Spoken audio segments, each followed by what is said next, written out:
한없는 주님의 은혜 온 세상 위에 넘칩니다. 가릴 수 없는 주여.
시간이 되었으므로 묵상 기도하심으로 2021년 12월 5일 주일 예배를 하나님 앞에 올려드리겠습니다.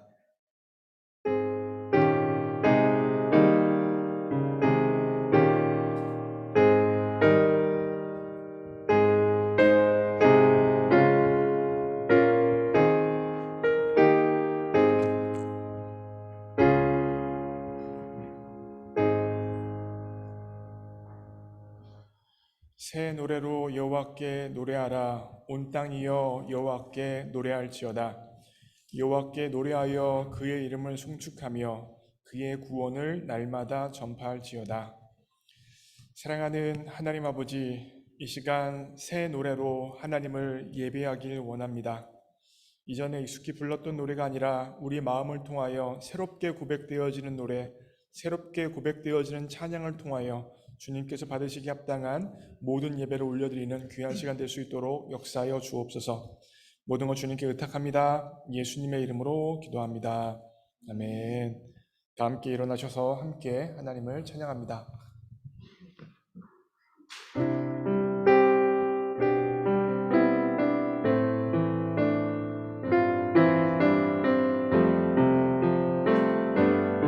다시 찬양합시다. 목마른 사슴.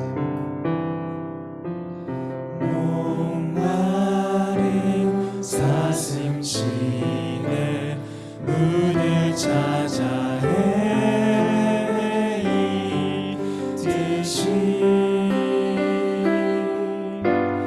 내 영혼 주를 찾기에 갈급하나이다. 목마른 사슴.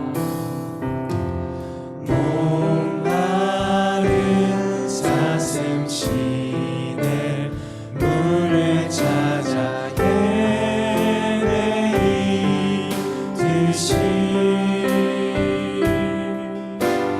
내 영혼 주를 찾기에 갈급하나이다.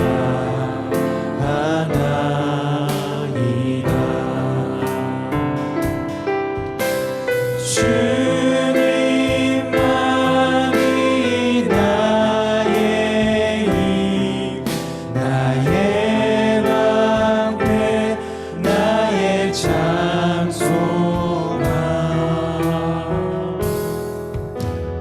나의 몸 정성 다 바쳐서 주님 경배합니다. 금보다 귀한 금보다 귀한 나의 주님, 내게 만족 주신 주,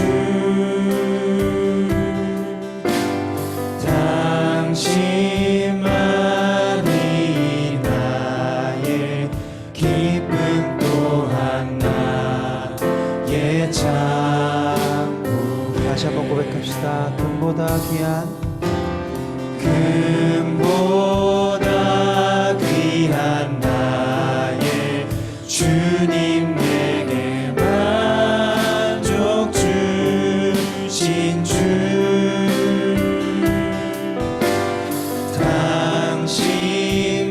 당신만이 나의 기쁨 또한 나의 참 고백. 주님만이 주님만이 나의 힘, 나의 방패, 나의 참 소망, 나의 몸 정성 다 바쳐서 주님 경배합니다. 아멘.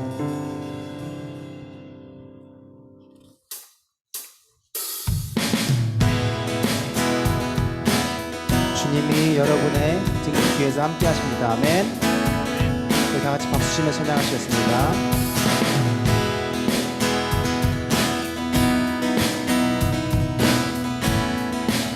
나의 등 뒤에서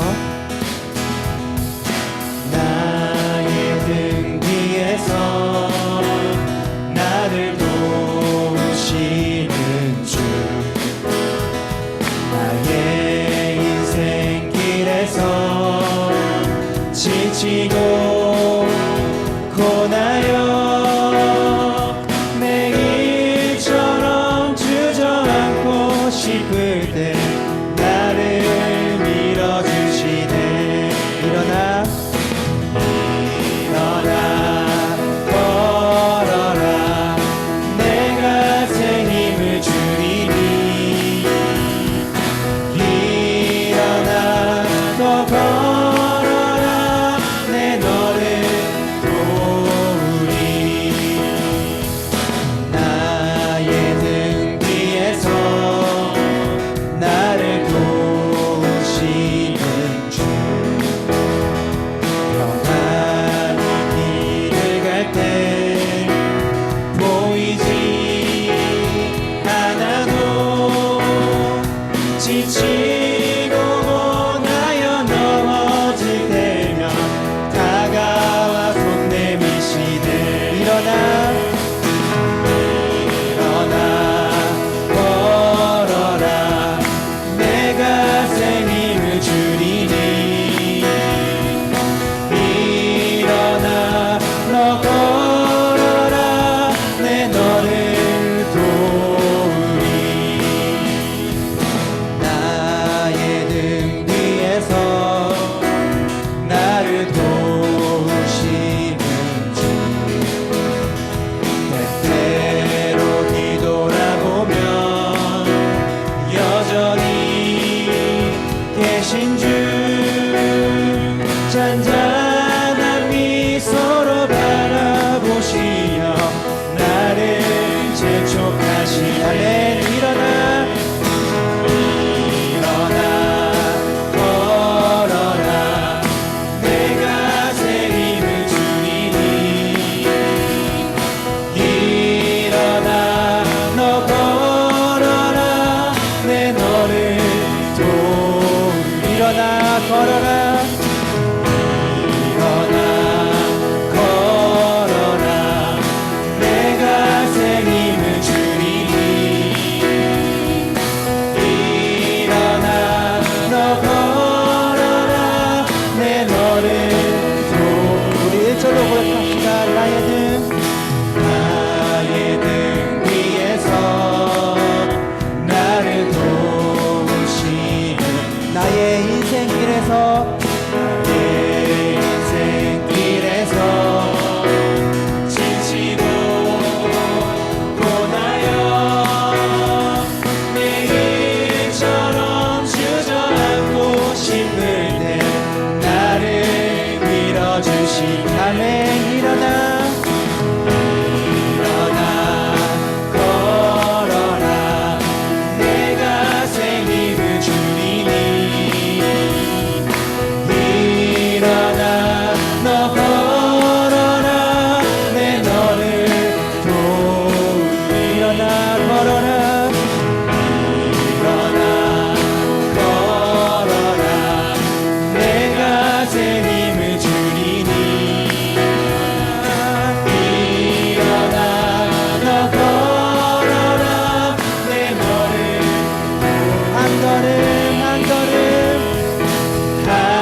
선지자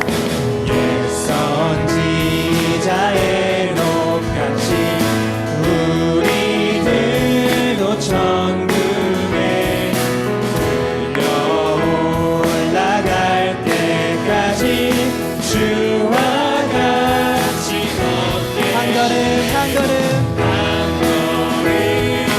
한 걸음 주 예수와 함께 날마다 우리 걸어 우리 전심으로 고백합시다. 한 걸음 한 걸음 주 예수와 날마다 날마다 우리 걸어가리 한 걸음 한 걸음 주 예수와 함께 날마다 날마다 우리 걸어가리 아멘. 아멘. 네, 여러분 지금 주님과 한 걸음 한 걸음 같이 동행하고 계십니까? 네, 지금 우리 한 해를 돌아보면 우리 삶 속에서 주님께서 부어주신 것들이 정말 많습니다. 우리에게 허락하신 것들도 많고 우리에게 선물로 주신 것들도 많은데 지금 이 시간 우리가 고백할 때 우리가 가진 그 모든 것, 우리가 가지고 있는 우리의 마음, 그것을 모두 주님께 드립니다. 주님께만 온전히 드립니다. 우리 다 같이 이 같은 고백을 이 찬양을 통해 했으면 좋겠습니다.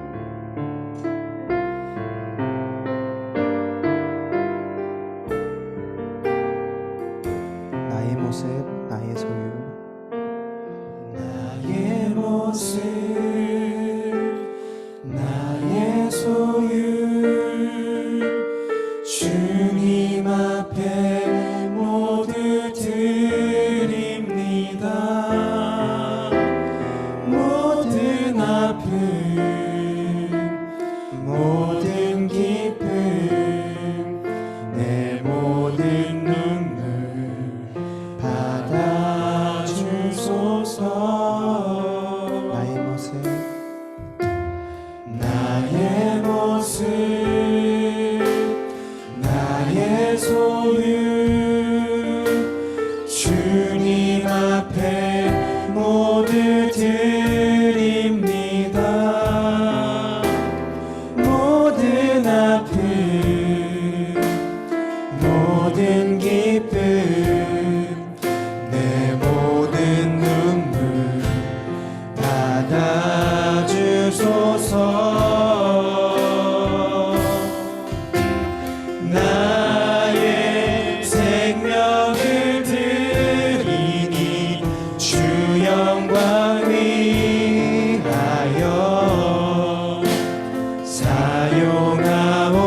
사용하옵소서 내가 사는 날 동안에 주를 찬양하며 기쁨의 제물 되리 나를 받아주소서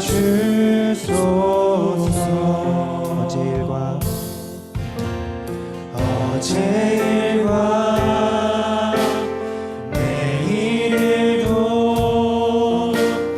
꿈과 희망 모두 드립니다 모든 소망 모든 계획 내 손과 마음 받아주소서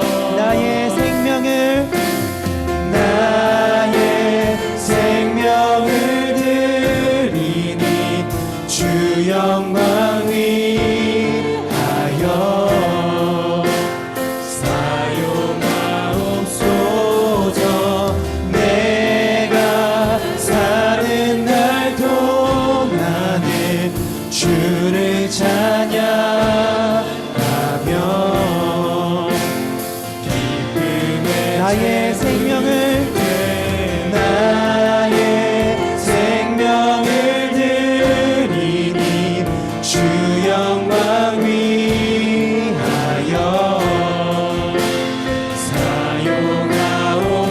사용하옵소서. 내가 사는 날 동안에 주를 찬양하며 기쁨의 나의 생명을 드리니 주 영광 위하여 사용하옵소서. 내가 사는 날 동안에 주를 찬양하며 기쁨의 제물 되리. 나를 받아주소서. 목소리로 고백합시다. 나의 생명을 드리니 주 영광 위하여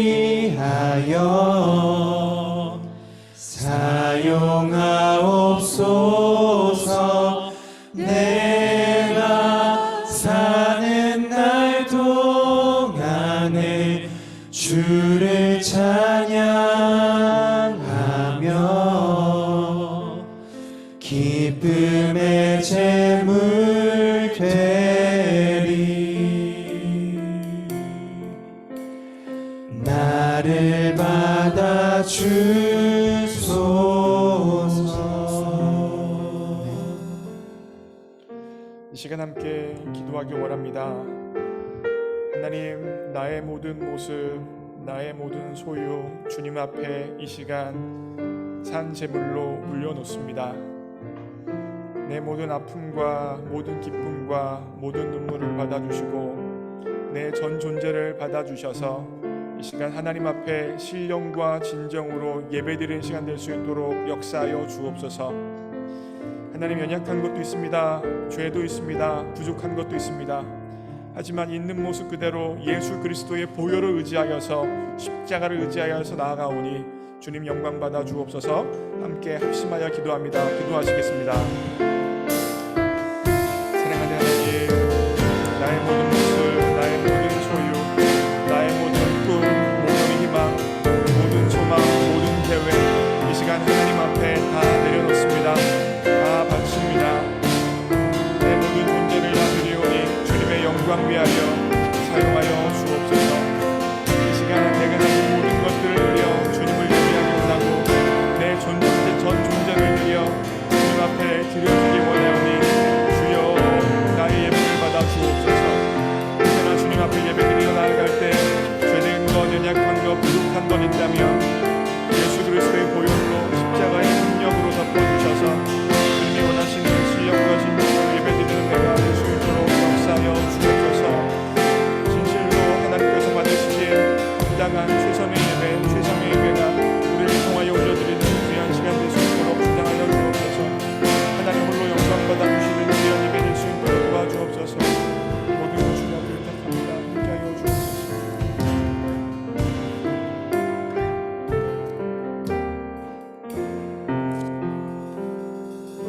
이 모든 말씀 우리 주 예수 그리스도 이름으로 기도합니다. 아멘. 사도신경으로 우리의 신앙을 고백합니다. 전능하사 천지를 만드신 하나님 아버지를 내가 믿사오며 그 외아들 우리 주 예수 그리스도를 믿사오니 이는 성령으로 잉태하사 동정녀 마리아에게 나시고 본디오 빌라도에게 고난을 받으사 십자가에 못 박혀 죽으시고 장사한 지 사흘 만에 죽은 자 가운데서 다시 살아나시며 하늘에 오르사 전능하신 하나님 우편에 앉아 계시다가 저리로서 산자와 죽은 자를 심판으로 오시리라. 성령을 믿사오며 거룩한 공회와 성도가 서로 교통하는 것과 죄를 사하여 주시는 것과 몸이 다시 사는 것과 영원히 사는 것을 믿사옵나이다. 아멘. 교동문 21번입니다. 시편 34편. 교동문 21번, 시편 34편. 저와 여러분이 교독합니다. 제가 먼저 읽겠습니다. 내가 여호와를 항상 송축하며 내 입술로 항상 주를 찬양하리이다. 내 영혼이 여호와를 자랑하리니 공고한 자들이 이를 듣고 기뻐하리로다. 나와 함께 여호와를 광대하시다 하며 함께 그의 이름을 높이세. 내가 여호와께 간구하매 내게 응답하시고 내 모든 두려움에서 나를 건지셨도다. 이 공고한 자가 부르짖음에 여호와께서 들으시고 그의 모든 환난에서 구원하셨도다. 천사가 주를 경외하는 자를 둘러진 치고 그들을 건지시는도다. 너희는 여호와의 선하심을 맛보아 알지어다. 그에게 피하는 자는 복이 있도다. 너희 성도들아 여호와를 경외하라. 그를 경외하는 자에게는 부족함이 없도다. 젊은 사자는 궁핍하여 줄일지라도 여호와를 찾는 자는 모든 좋은 것에 부족함이 없으리로다. 아멘. 자리에 앉으시겠습니다. 이 시간 우리를 대표해서 김종진 형제 기도해 주시겠습니다.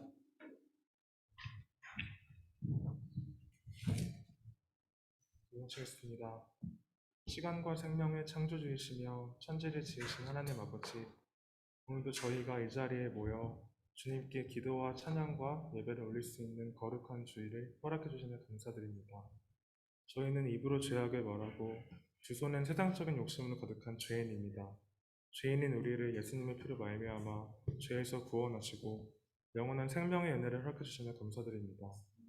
그럼에도 불구하고 우리는 여전히 우리의 삶 속에서 당신의 뜻이 아닌 나의 뜻을 세우고 당신의 시선이 아닌 저희의 시선과 세상적인 욕심을 쫓았습니다. 거친 파도와 풍랑을 만날 때마다 완전하신 하나님보다 지금 당장 우리 손에 잡히는 불완전한 이 땅의 것들을 의지하며 살았고 우리 자신의 이득에 쏠리게 일쑤였습니다. 하나님을 배반하고 당신의 은혜를 잊어버린 그릇된 저희를 용서해 주시옵소서. 죄인인 우리를 불쌍히 여기시고 긍휼히 여기어 주시옵소서. 저희의 삶 속에서 당신의 향기와 은혜가 나타나고 하나님에 대한 목마름이 끊이지 않길 간절히 소원하고 기도합니다. 오늘 저희가 혼란스러운 세상의 상황 속에서도 이 블루민턴 한인교회에서 목사님과 성도님들과 함께 예배를 드릴 수 있으며 감사드립니다. 오늘 저희가 드리는 이 예배가 그저 형식적인 예배가 아닌 전심으로 하나님 아버지만을 간구하고 사모하는 예배가 될 수 있도록 하나님 저희의 마음의 중심을 잡아주시고 인도해 주시옵소서. 교회를 위해 보이지 않는 곳에서 헌신하는 모든 손길들을 위해 기도합니다. 하나님 아버지, 그들의 손길을 기억하여 주시옵고 그들의 섬김과 헌신을 통해 하나님의 나라가 세워지고 그 모든 과정에서 하나님의 크신 은혜와 축복이 가득하게 기도합니다. 찾아온 고난의 위기를 느끼는 성도들을 위해 기도합니다. 하나님, 다른 누구도 아닌 하나님이 우리를 광야로 초대하셨음을 믿습니다. 이 광야의 시간도 하나님의 실수가 아닌 계획이심을 믿습니다. 우리가 하나님을 온전히 만나기 원하셔서 우리에게 굳이 고난이 가득한 광야를 선물하심을 믿습니다. 우리의 마음이 무거울 때 커다란 벽 앞에 가로막혀 한 치 앞도 볼 수 없고 한 걸음도 걸을 수 없다고 생각될 때 모든 것을 포기하고 땅의 것을 의지하는 것이 아니라 하나님께 진심으로 기도드리고 완전하신 하나님의 날개 안에 더욱더 붙들려 있으려 노력하는 우리가 다 될 수 있도록 하나님, 우리 마음의 중심을 잡아주시옵소서. 목사님과 목사님의 가정을 위해 기도합니다. 목사님과 그 가정의 건강과 평안을 허락해 주셔서 목사님과 그 말씀을 통해 하나님 저희와 함께해 주시고 저희가 하나님의 크신 뜻과 사랑을 알게 해 주시옵소서. 오늘 이 예배를 위해 기도합니다. 말씀을 전해주신 목사님과 하나님 함께해 주셔서 오늘 이 예배의 말씀이 땅에 떨어지는 말씀이 아니라 하나님의 씨앗으로 저희 마음속에 심어지게 해 주시옵소서. 이 모든 말씀 살아계신 예수 그리스도 이름으로 기도드렸습니다.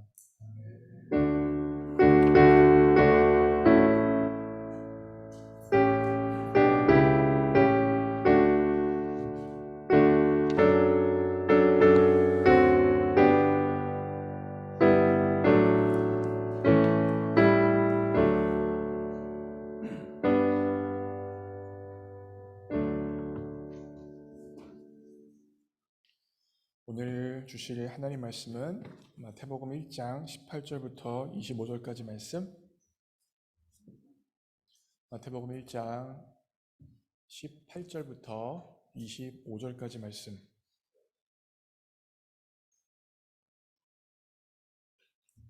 제가 읽도록 하겠습니다. 마태복음 1장 18절부터 25절까지입니다. 예수 그리스도의 나심은 이러하니라. 그의 어머니 마리아가 요셉과 약혼하고 동거하기 전에 성령으로 잉태된 것이 나타났더니 그의 남편 요셉은 의로운 사람이라 그를 드러내지 아니하고 가만히 끊고자 하여 이 일을 생각할 때에 주의 사자가 현몽하여 이르되 다윗의 자손 요셉아 내 아내 마리아 데려오기를 무서워하지 말라. 그에게 잉태된 자는 성령으로 된 것이라. 아들을 낳으리니 이름을 예수라 하라. 이는 그가 자기 백성을 그들의 죄에서 구원할 자이심이라 하니라. 이 모든 일이 된 것은 주께서 선지자로 하신 말씀을 이루려 하심이니 이르시되 보라 처녀가 잉태하여 아들을 낳을 것이요 그의 이름은 임마누엘이라 하리라 하셨으니 이를 번역한즉 하나님이 우리와 함께 계시다 함이라. 요셉이 잠에서 깨어 일어나 주의 사자의 분부대로 행하여 그의 아내를 데려왔으나 아들을 낳기까지 동침하지 아니하더니 나음의 이름을 예수라 하니라. 아멘. 반갑습니다. 예수님을 알고 예수님을 알게 하는 목자 안성용입니다. 지금은 교회력으로 대림절입니다. 대림절이에요. 영어로 표현하면 애드벤트라고도 하고요. 대림절 그러면 아마 익숙하지 않은 분들이 많이 계실 겁니다. 교회력이라는 게 있어요. 우리가 일반적으로 살아가는 달력은 양력이죠. 태양력이죠. 그리고 태음력도 있죠. 음력도 있고 양력도 있는데 교회력이라고 있습니다. 이 교회력은 무엇이냐면 예수님의 탄생과 부활을 중심으로 1년을 표시한 달력입니다. 이 교회력에 의하면 지금 이 시간이 바로 대림절이에요. 이 대림절의 기간의 주제는 기다림입니다. 기다림. 여러분 사실 성경에서는 두 가지 커다란 기다림이 있습니다. 구약 성경은 이 땅에 오실 메시아를 기다리는 거예요. 신약 성경은요. 다시 오실 메시아를 기다리는 것입니다. 쉽게 말씀드리면 구약 성경은 예수님을 기다리는 거고요. 신약 성경은 다시 오실 예수님을 기다리는 기간입니다. 결국 대림절이라는 것은 이 땅에 오셨던 성탄절에 오셨던 예수님을 기억하면서 다시 이 땅에 오실 예수님을 기다리는 기간이 바로 대림절이라고 할 수 있습니다. 그래서 우리 교회가 이 대림절을 맞이하여서 예쁘게 성탄 장식을 했습니다. 네, 보이십니까? 이렇게 다? 네, 여기도 하고 여기도 하고 저 뒤에도 하고 다 지난 금요일 날 우리 청년들이 수고해 주셔서 이렇게 아름답게 성탄 장식도 되어졌고 또 제 옆에 이렇게 크리스마스 꽃도 그죠? 예쁘게 또 있습니다. 그래서 저는 이 대림절의 기간에 로마서 강해를 잠시 멈추고 메시아를 만난 사람들이라는 주제로 하나님의 말씀을 좀 전해보려고 합니다. 오늘은 요셉에 대해서 나누고요. 다음 주에는 동방박사, 그 다음 주에는 마리아, 그리고 성탄절 당일날에는 목자들에 대해서 좀 살펴보려고 합니다. 이를 통하여서 메시아를 만났던 사람들이 어떤 사람인지를 찾아보고 우리 또한 다시 오실 메시아, 예수님을 맞이할 수 있는 사람들이 되어지길 원합니다. 오늘 예수님을 만난 요셉에 대해서 나타나는데 제가 두 가지 포인트를 좀 정리를 했습니다. 한번 읽겠습니다. 시작. 요셉은 의로운 사람이었습니다. 요셉은 의로운 사람이었습니다. 오늘 19절 말씀을 보시면 그의 남편 요셉은 의로운 사람이라 그를 드러내지 아니하고 가만히 끊고자 하여 라고 기록하고 있습니다. 그의 남편 요셉은 어떤 사람이라고요? 의로운 사람입니다. 여기서 그 의는요 바로 마리아예요. 마리아의 남편 요셉은 의롭다라고 이야기하고 있습니다.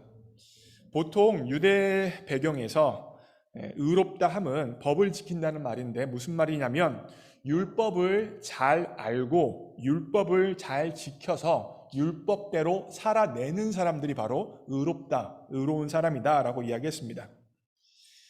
그런데 이게 일반적인 의로움의 개념인데 과연 이 일반적인 의로움의 개념이 오늘 본문에서는 어떻게 나타내는지를 살펴볼 필요성이 있어요. 여러분 성경을 이해하고 해석할 때 가장 중요한 원리는 무엇이냐면 바로 문맥을 살피는 것입니다. 문맥에 따라서 단어를 이해하는 것이 필요한 것이죠. 그래서 저는 오늘 본문의 문맥 가운데 이 의로움이라는 것이 도대체 무슨 의미인지를 찾아보고 그걸 통해서 교훈을 얻고자 합니다. 당시 유대 문화권에서는요, 보통 결혼 전에 약혼을 합니다. 지금 예수님의 어머니 마리아와 아버지는 약혼 관계였습니다. 그런데 우리의 문화적 배경에서 약혼은 약간 법적인 구속력이 없는 당사자 사이의 약속 정도 생각합니다. 그런데 유대 문화적 배경에서는요, 약혼은 결혼과 같은 법적 구속력을 갖습니다. 그래서 지금 우리가 가지고 있는 성경은 약혼이라고 번역했지만 이전 번역 있죠? 개역 한글에서는 정혼이라고 번역을 했었어요. 무슨 말이냐면 거의 지금 우리 개념으로는 결혼한 것과 같다는 거예요. 그래서 오늘 본문에서 약혼이라는 단어를 썼지만 실제로는 결혼과 같은 의미이기 때문에 만약에 약혼한 남자가 죽었어요? 그러면 유대의 배경 가운데서는 그 여자를 향하여서 과부로까지 여겨지기도 했다고 합니다. 거의 결혼과 같은 개념인 것을 보여주는 것이죠. 이런 관점에서 보면 마리아는 아직 요셉과 동거하면서 부부관계를 맺지는 않았습니다. 하지만 법적으로는 이미 요셉의 아내예요. 같이 살지는 않지만 법적으로는 이미 요셉의 아내입니다. 그런데 요셉에 있어서는 문제는 무엇입니까? 자신의 법적인 아내 마리아가 자신과 부부관계를 맺지 않았음에도 불구하고 임신했다는 것이 바로 문제예요. 이 경우 마리아를 향하여서 요셉이 취할 수 있는 방법은 두 가지입니다. 첫 번째로 신명기 22장을 따라서 부정하게 자신이 아닌 다른 사람을 통하여 임신한 여자를 향하여서, 아내를 향하여서 신명기 22장은 돌로 쳐 죽일 수 있게 만들었습니다. 제가 찾아 읽지는 않을게요. 당시 유대 사회는 조선시대처럼 가부장적인 사회였습니다. 문화적 배경이었습니다. 약혼한 여자가 다른 남자의 아이를 임신한 경우에는 마땅히 그 여자를 돌로 쳐 죽일 수 있는 분위기였습니다. 그래서 대다수의 남자들이 대다수의 경우에 이와 같이 부정을 저지른 여자를 향하여서 돌로 쳐 죽이는 방식을 취했습니다. 요셉도 그와 같은 방식을 취할 수 있었던 것이죠. 이것이 요셉이 취할 수 있는 한 가지 방식이었고, 다른 것 한 가지는 신명기 24장을 따라서 파혼할 수도 있었습니다. 요셉에게 두 가지 선택지가 있었죠. 돌로 쳐 죽일 수도 있고 신명기 22장을 따라서, 아니면 24장을 따라서 파혼할 수도 있었어요. 그런데 오늘 본문 말씀 19절 보시면 요셉은 어떻게 했어요? 파혼하기를 결정합니다. 그런데 이 파혼한다고 할 때 굉장히 중요한 단어 두 가지가 있는데, 드러내지 아니하고가 중요하고 가만히라는 단어가 중요합니다. 요셉의 이와 같은 행위를 향하여서 오늘 본문은 의롭다고 말하고 있는 거예요. 19절 말씀 보시면 요셉이 의롭다라고 말하고 나서 그 의로움에 대한 구체적인 진술이 뭐예요? 그 일을 드러내지 아니하고 가만히 끊고자 했다가 바로 의롭다는 것을 한정해주는 개념이 되어진다는 것입니다. 이와 같은 문맥을 통해서 요셉의 의로움은 다른 사람의 수치와 불명예를 드러내지 않는 것입니다. 여러분, 많은 사람들이 어떠한 문제를 겪거나 위기와 어려움을 겪게 되어지면 다른 사람에게 그와 같은 위기를, 책임을 전가하고 그 사람의 잘못을 지적함을 통하여서 문제를 해결하는 경우가 있습니다. 사실 이와 같은 것은 믿는 사람이나 믿지 않는 사람이나 마찬가지입니다. 어떤 어려움, 위기, 역경이 닥치면 그것에 대한 문제의 원인이 다른 사람에게 있음을 지시하고 드러낸다는 것입니다. 어려움을 겪으면 먼저 하는 게 뭐예요? 비난할 사람을 찾아요. 역경을 겪으면 도대체 왜 이런가에 대해서 원망할 사람을 찾는 것이 우리들의 일반적인 경향성이라는 것입니다. 그러나 오늘 본문이 우리에게 보여주는 것은 무엇입니까? 의로운 사람, 하나님과 관계가 바른 사람, 요셉과 같은 사람은 문제를 드러내서 누군가에게 책임을 전가해서 문제를 해결하지 않는다는 거예요. 오히려 요셉은 어떻게 문제를 해결하고 있어요? 드러내지 아니하고 조용히 문제를 해결하고 있습니다. 다수의 사람들은 문제를 시끄럽게 해서 해결하는 경향성이 있습니다. 사방의 말을 전하고 순식간에 문제를 키웁니다. 사방을 소란스럽게 하고 사방에 오해의 소지를 만듭니다. 그러함을 통하여서 자기 편을 만드는 거예요. 내 편을 만들어내고 다른 사람 편을 또 구분해서 그 사람들을 향하여서 모든 책임을 전가하고 그 사람들에게 비난의 화살을 돌리는 것입니다. 그런데 오늘 본문에서 의로운 요셉은 가만히 문제를 해결합니다. 조용히 문제를 해결합니다. 일을 시끄럽게 만들지 않아요.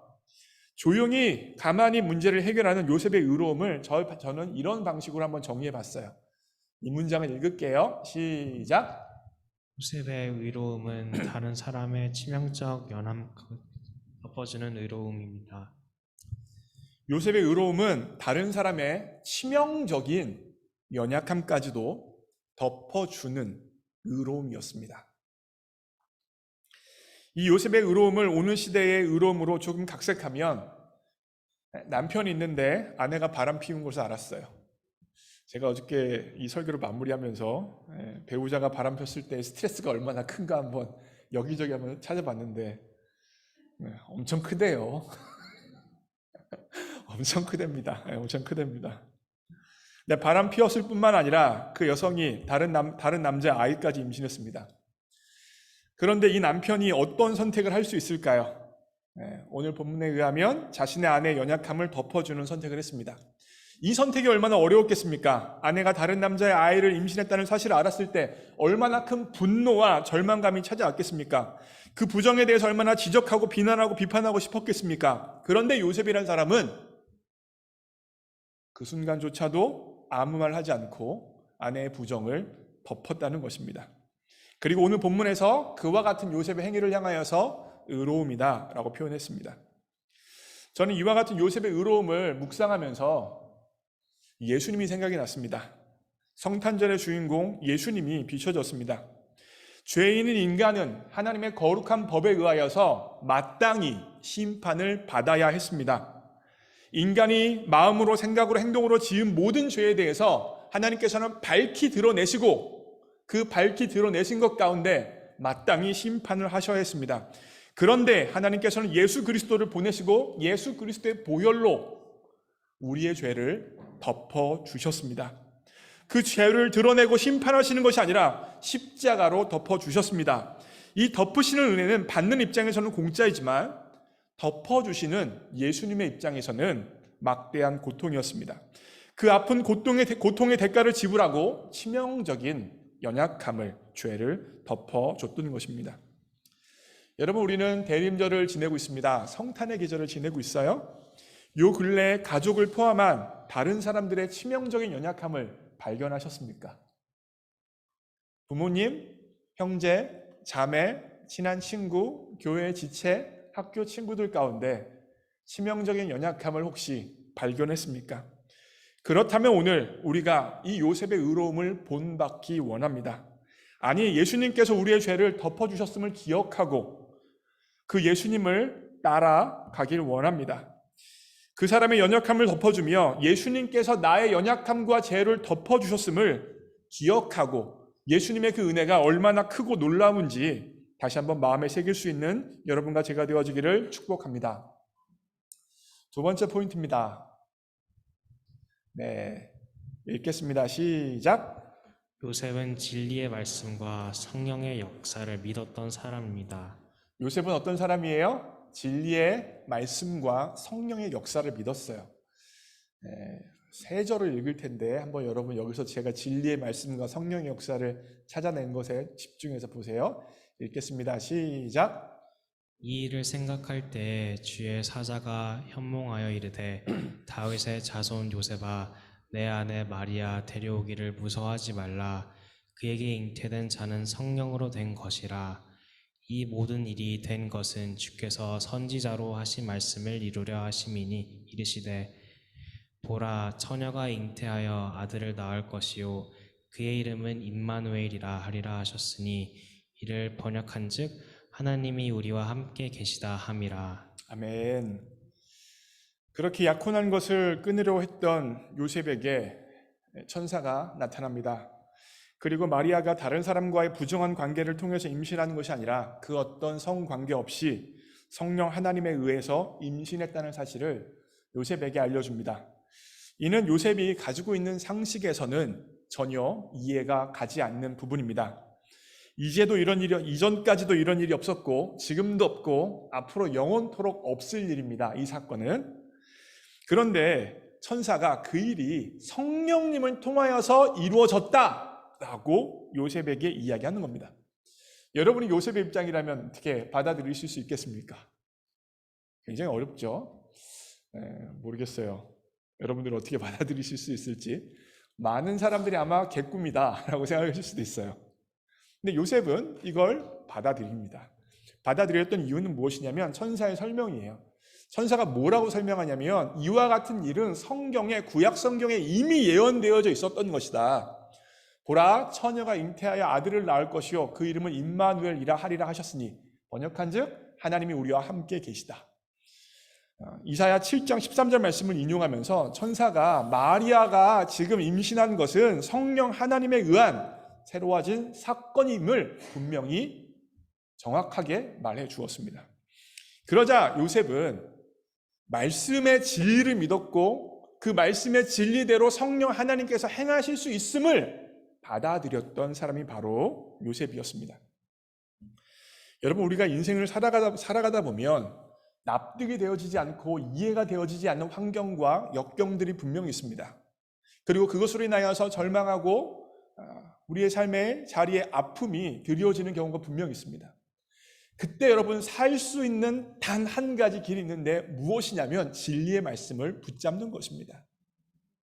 지난번에 제가 2040 컨퍼런스 전에 차준희 목사님의 설교를 틀었었잖아요. 차준희 목사님이 인생의 위기 가운데 잡았던 한 말씀이 뭐예요? 로마서 8장 18절 말씀, 현재의 고난은 장차 우리에게 당할 영광과 좋게 비교할 수 없도다. 지금 현실은 너무나 아픕니다. 너무나 어렵습니다. 견딜 수 없습니다. 그런데 말씀 한 구절을 붙잡고 현재의 고난은 장차 나타날 하나님의 영광과 비교할 수 없다. 이거 하나를 끊임없이 되새기고 선포하고 기도하는 것 가운데 차준희 목사님이 살아날 수 있었습니다. 여러분과 제 삶에도 마찬가지입니다. 사실 많은 말씀이 필요한 게 아니에요. 한 말씀이라도 내 말씀으로 받아들이고 그 말씀을 암송하면서 그 말씀을 기도로 선포하면서 끊임없이 나아가게 되어지면 그 말씀이, 진리의 말씀이 내 가운데 들어와 역사하고 내 삶이 변화되어지는 것입니다. 오늘 요셉도 마찬가지예요. 자신의 입장에서 이해할 수 없는 말씀이에요. 아니 어떻게 처녀가 임신한단 말이야. 받아들일 수 없는 환경이에요. 그 가운데 얼마나 역경이 컸고 마음이 무너졌고 분노하는 마음이 가득 찼겠습니까? 그런데 그 모든 것들을 다 일순간 멈춰버린 것이 무엇입니까? 바로 말씀이라고요. 말씀 한 구절을 붙잡고 보라, 처녀가 잉태하여 아들을 낳을 것이다. 그 이름을 임마누엘이라 하리라라는 것을, 그 말씀 한 구절을 붙잡아서 내 말씀입니다 하나님 아멘 하고 받아들이는 그 순간 요셉은 메시아의 아버지가 되는 놀라운 축복을 받을 수 있었습니다. 사랑하는 성도 여러분, 어떤 말씀을 붙들고 지금 살아가고 계십니까? 어떤 말씀이 여러분의 생각과 감정과 환경을 움직이고 있습니까? 주변에 있는 사람들의 이야기가 나를 움직이는 거 아니에요? 주변 사람들이 했던 그 주변 사람들이 나에게 상처 줬던 말이 나를 움직이는 거 아닙니까? 단지 내 주변에 있는 환경들이 내 인생과 감정을 움직이는 거 아닙니까? 그렇게 해서는 안 된다는 것을 오늘 정확히 보여주는 거예요. 요셉이 보여주고 있습니다. 무엇이 요셉을 움직입니까? 하나님의 진리의 말씀입니다. 요 근래 성경을 묵상하면서 성경 말씀을 읽으면서 설교 말씀을 들으면서 한 말씀이라도 잡은 적 있으십니까? 이것이 내 말씀이다라고 잡고 그 말씀을 하나님 앞에 기도하며 주장하고 말씀을 선포했던 말씀이 있습니까? 그렇다면 살 것입니다. 그렇다면 길이 열릴 것입니다. 그렇다면 하나님의 역사를 경험할 수 있을 겁니다. 그렇다면 성령 하나님이 일하시는 것을 볼 수 있다는 말입니다.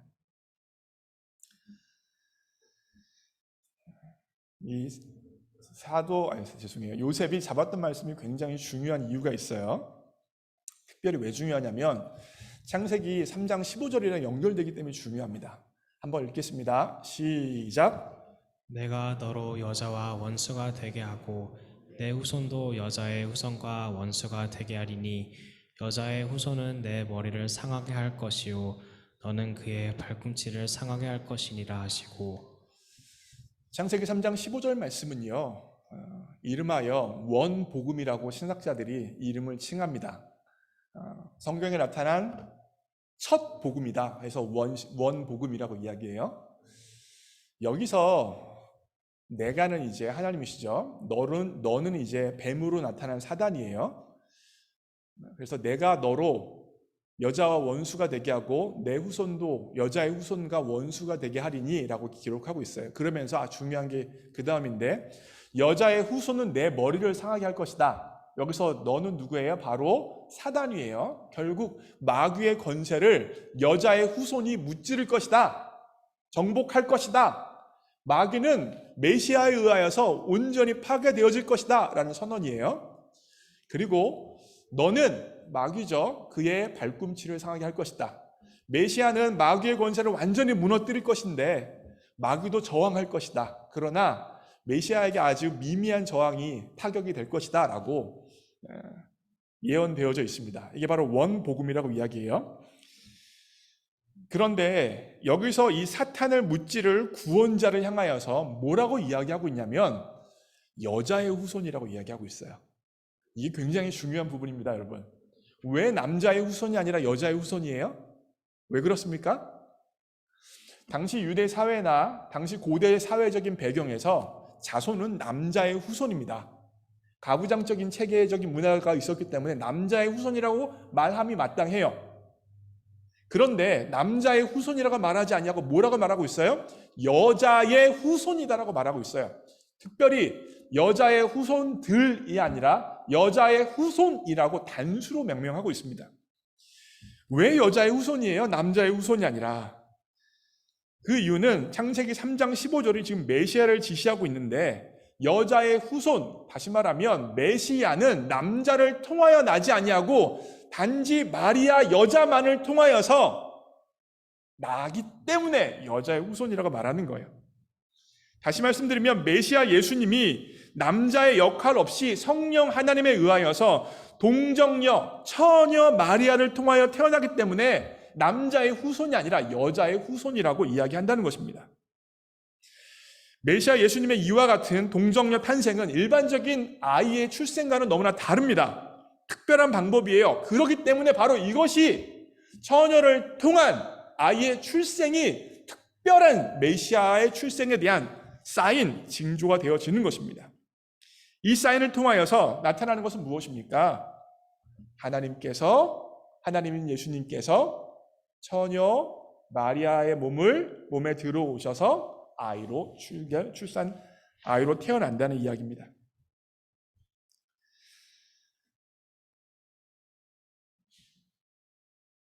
네, 굉장히 오늘 민망한 이야기도 좀 많이 하고 제가 해가지고 오늘 설교를 마무리합니다. 여러분, 암에 걸린 사람의 공포와 절망감과 아픔을 누가 가장 잘 알까요? 암에 걸린 사람이 잘 알죠. 제가 얼마 전에 한번 제 여자 후배 선교사 남편 선교사님이 작년에 암에 걸려서 소천하셨다는 말씀을 드렸고, 그리고 올 여름 넘어서 가을쯤에 이 여자 후배 선교사도 암에 걸렸다라는 이야기를 제가 말씀드린 적이 있습니다. 이 여자 후배 선교사가 남편 항암 치료를 옆에서 간호했으니까 누구보다도 암이 얼마나 무섭고 절망적이고 힘든지 잘 알 겁니다. 그 고통에 대해서 누구보다도 잘 이야기할 수 있겠죠.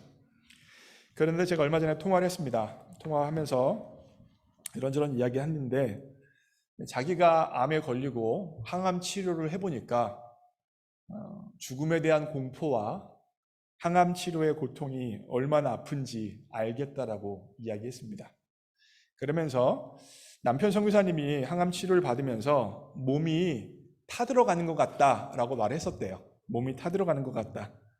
그 말을 그때 그 전에도 힘들구나, 너무너무 어려운가 보다라고 했었는데, 그때는 그 말이 무슨 말인지 몰랐는데 지금은 그 말을 다 알겠다라고, 정말 내 몸이 타들어간다라고 저에게 이야기해 줬습니다.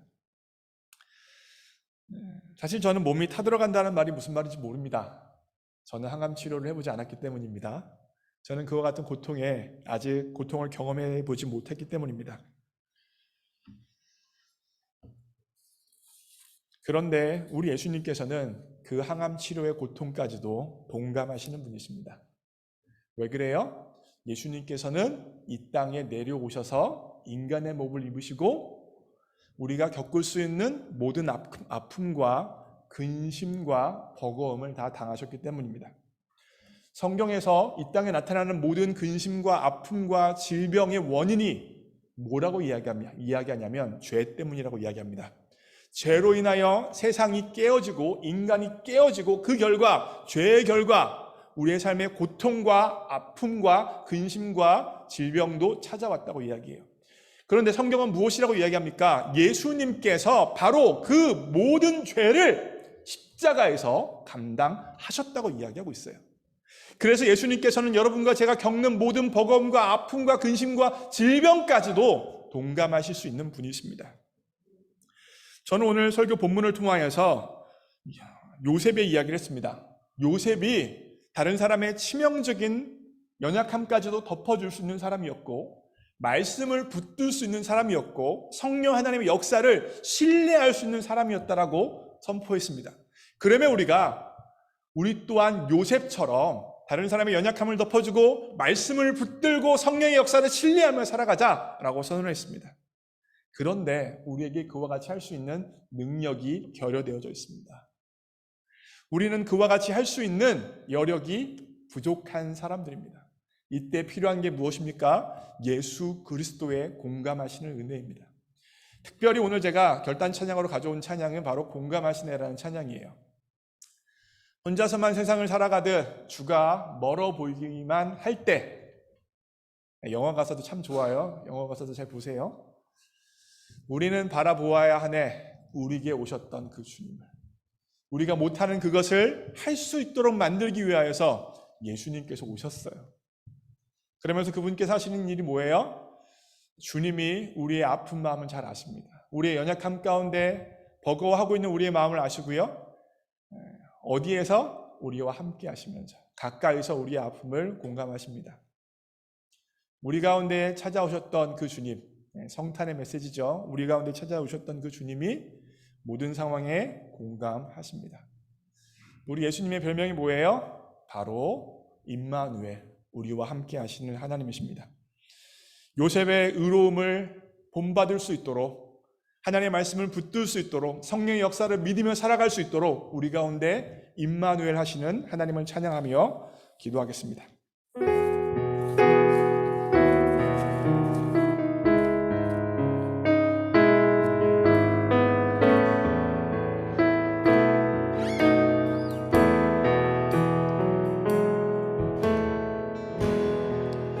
혼자서만 세상을 사는 듯이 주가 멀어 보이기만 할 때 우리는 바라보아야 하네 우리에게 오셨던 그 주님을.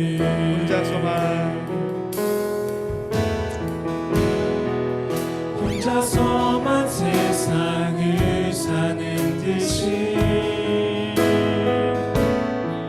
주가 멀어 보이기만 할 때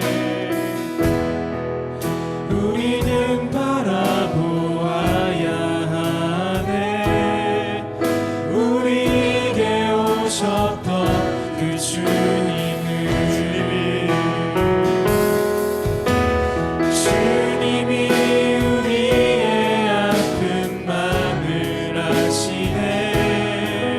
가까이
마지막으로 주님이 우리의 마음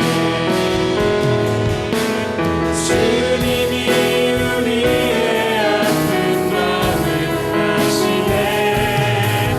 가까이서 우리의 아픔에 공감하시네. 우리 가운데 찾아오셨던 그 주님이 우리의 모든 상황에 공감하시네.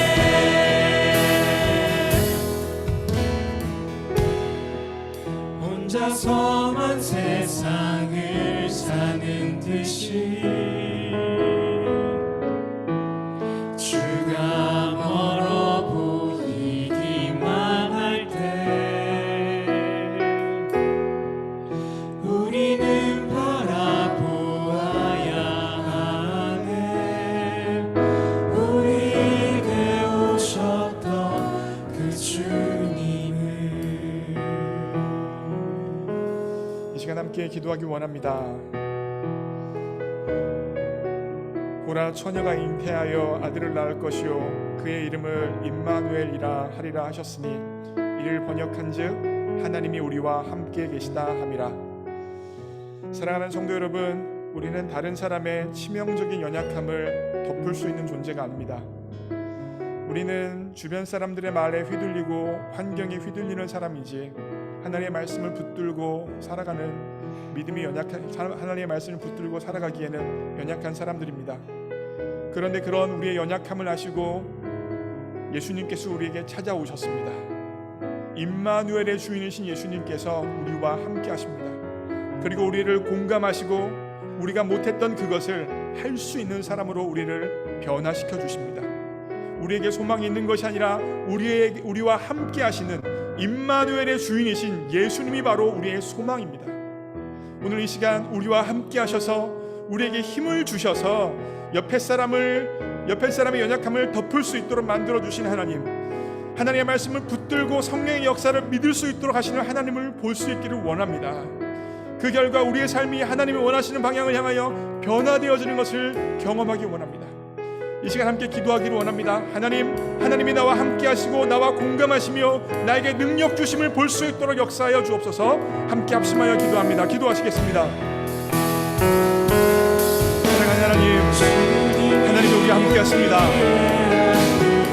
소망이 없는 우리에게 함께 하셔서 소망을 주십니다. 능력이 없는 우리에게 함께 하셔서 능력을 주십니다. 평강할 수 없는 우리에게 함께 하셔서 평강을 허락하십니다. 기쁨이 없는 우리에게 함께 하셔서 기쁨을 허락하십니다.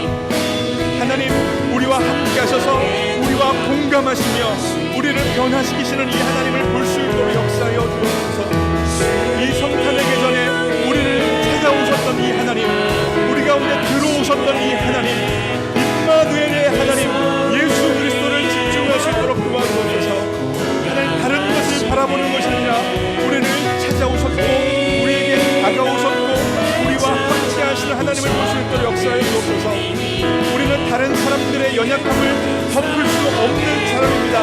그러나 임마누엘 하시는 그 하나님을 통하여, 임마누엘 하시는 하나님의 능력을 통하여 할 수 있습니다. 우리는 하나님의 말씀을 붙들고 살아갈 수 없는 사람들입니다. 성령의 역사를 믿기에는 믿음이 없는 사람들입니다. 그런데 임마누엘의 하나님, 우리와 함께 하시는 그 하나님을 인하여 그것이 가능함을 믿을 수 있도록 역사하여 주옵소서. 나로 인하여 살아가는 인생이 아니라 임마누엘 하시는 그 하나님을 인하여, 나를 찾아오셨던 그 하나님, 나와 함께 하시는 그 하나님을 인하여 가능함을 믿음으로 고백하며 선포하며 나아갈 수 있도록 역사하여 주옵소서.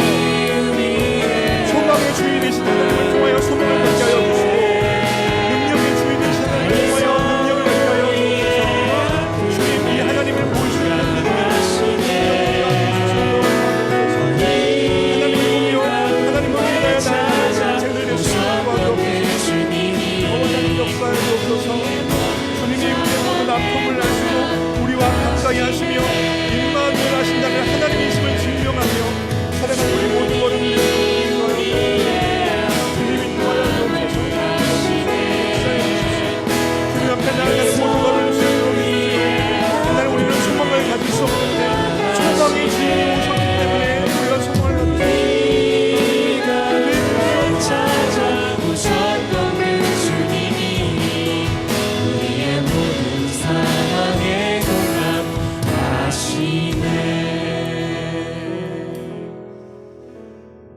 사랑하는 하나님, 우리는 원래 소망을 가질 수 없는 사람입니다. 그런데 소망의 주인이신 예수님께서 우리와 함께 하시기 때문에 소망을 가질 수 있게 되어졌습니다. 하나님, 우리는 능력이 없는 사람들입니다. 다른 사람의 연약함을 덮을 수 있는 능력이 없는 사람들인데 능력의 주인이신 예수님께서 우리 가운데 임마누엘 하시기에 그 능력 또한 생기는 줄 믿습니다. 하나님, 우리는 말씀 한 구절 잡을 수 있는 믿음이 없는 사람들입니다. 그런데 믿음의 주인이신 임마누엘의 예수님께서 우리 가운데 계시기에 말씀은 붙들고 승리할 줄 믿습니다. 하나님, 소망이 우리 가운데 있는 것이 아니라, 능력이 우리 가운데 있는 것이 아니라, 사랑이 우리 가운데 있는 것이 아니라 임마누엘의 주인이신 예수님께 있음을 믿을 수 있도록 역사하여 주옵소서. 그리고 그 임마누엘의 주님이신 예수님께서 우리에게 찾아오셨고 우리와 함께 하시고 우리를 영원토록 떠나지 않는다는 사실을 받아들일 수 있도록 역사하여 주옵소서. 그 결과 임마누엘의 주인이신 예수님께서 우리를 통하여 역사하시는 것을 요셉처럼 경험하는 인생 될 수 있도록 붙들어 주옵소서. 모든 것 주님께 의탁합니다. 예수님의 이름으로 기도합니다. 아멘. 이 시간 주님 내가 여기 있사오니 함께 찬양하면서 준비된 예물 하나님 앞에 올려드리겠습니다.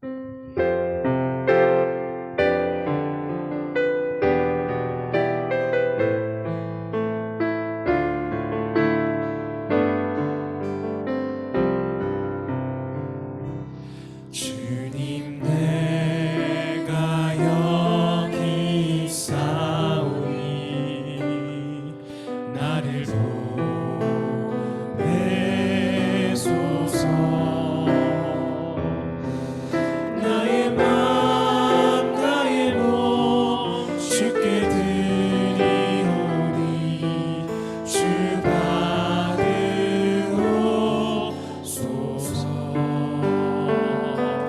주님 내가 여기 있사오니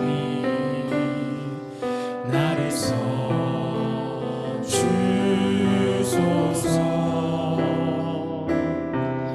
가진 것 모두 다 주께 드리오니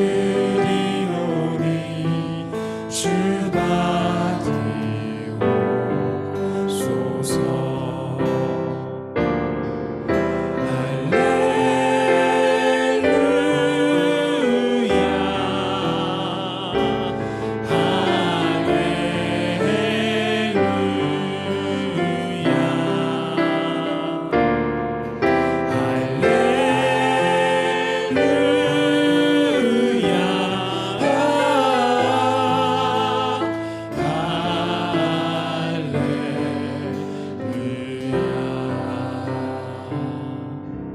제가 봉헌 기도 드리겠습니다. 사랑하는 하나님 아버지, 우리 모두 다 이 땅에 빈손으로 왔는데 주님 앞에 드릴 것이 우리 손에 있게 해주셔서 감사합니다. 하나님, 지금 드리는 이 예물은 몇 달러의 돈이 아니라 모든 것이 주님으로부터 왔음을 고백하는 청지기의 고백이고 하나님의 도우심 없이는 살아갈 수 없다는 신앙의 고백이오니 기뻐 받아 주옵소서.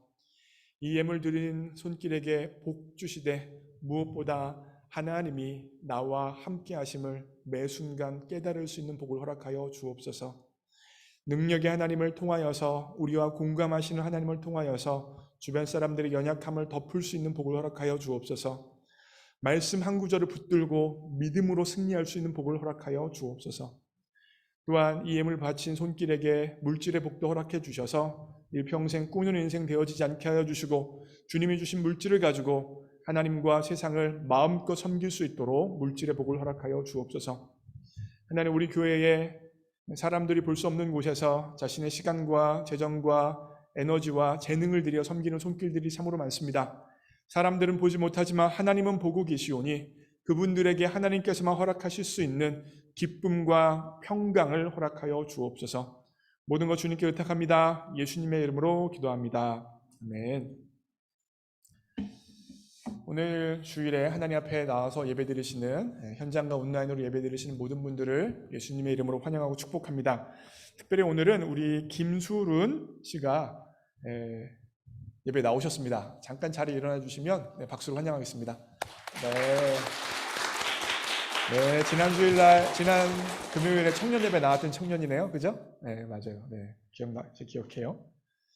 네, 환영하고요. 우리 교회에서 신앙생활 기쁘게 하길 바랍니다.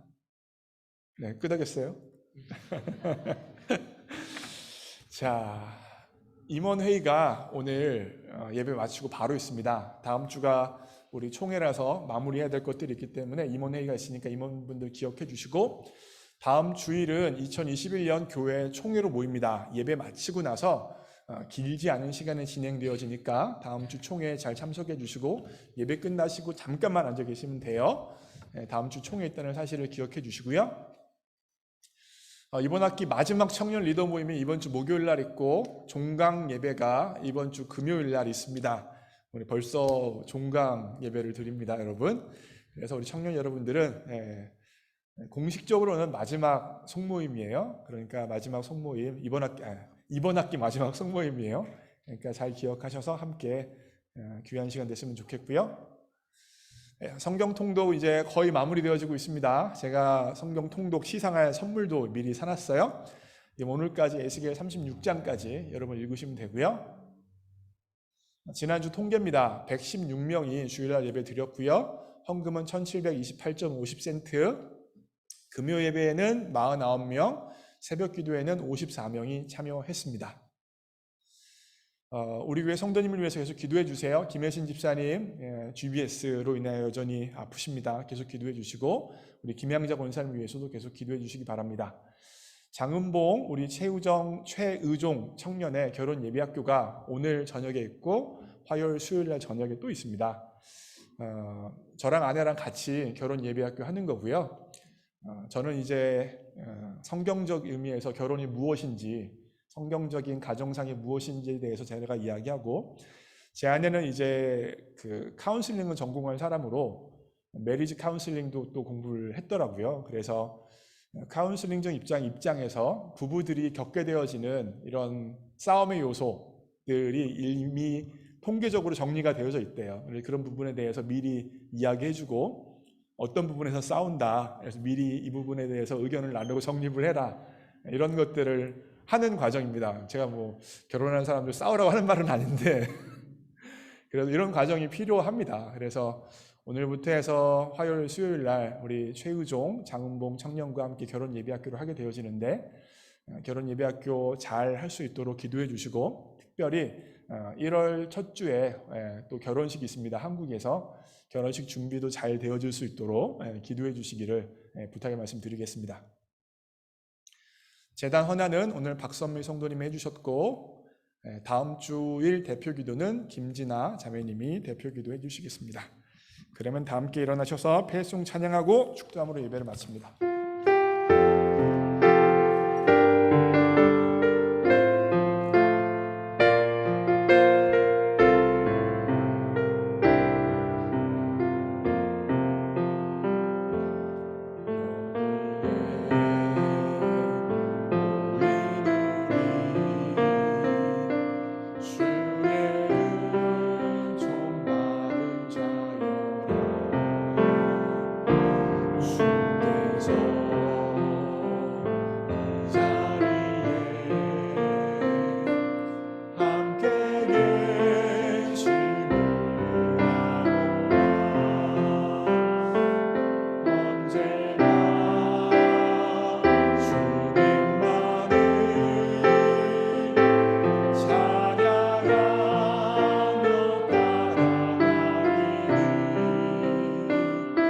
시여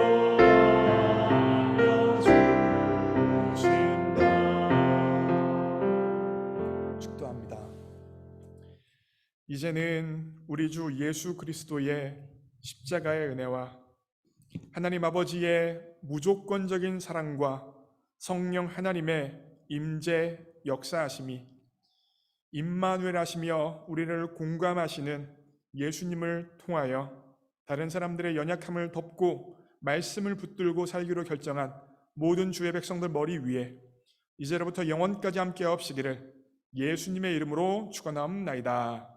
아멘.